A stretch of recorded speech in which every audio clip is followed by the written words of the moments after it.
Today's a big day. We got to load the rocket into the C-17 and tie it down and transport for the UK. Just getting things ready now. There's a few inspections we got to do here this morning. It's still nerve-wracking. I'll be a little more comfortable when everything lands over in Cornwall. This is a big step.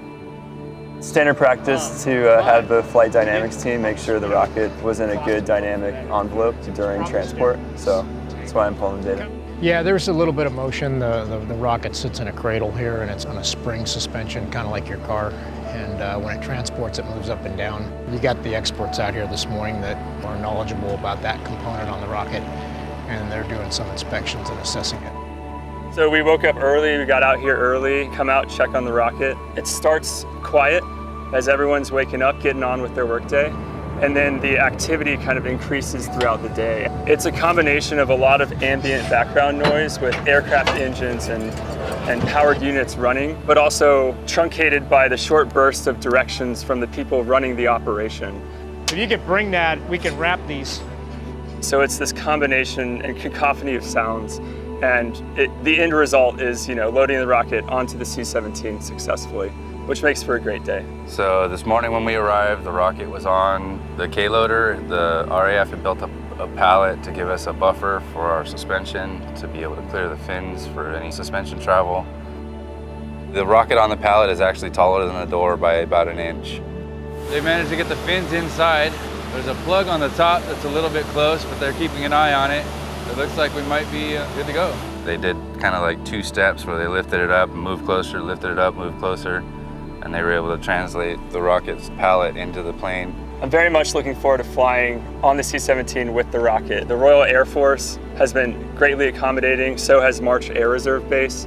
Nothing but professionalism and great help from all those guys. The rocket is on the C-17 and we're going to England. Got the rocket inside, they got the strap where they wanted to, they got all their margins. The rocket's ready to go.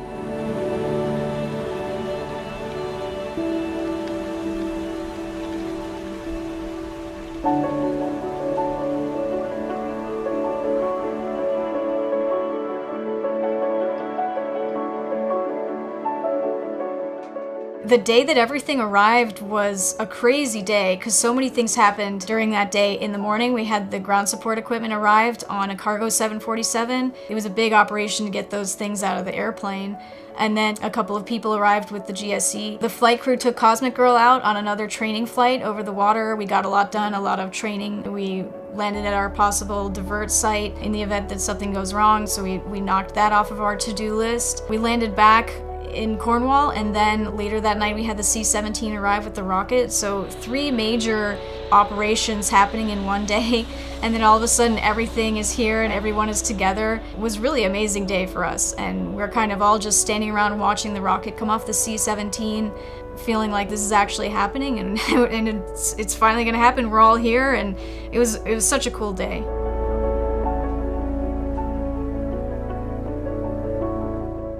It is a pinnacle. It is a pinnacle, and stood out on the apron on Friday out there. The buzz from the company was huge. We mean business. We're here to do our first international launch. Really exciting, and I'm grateful to be part of it.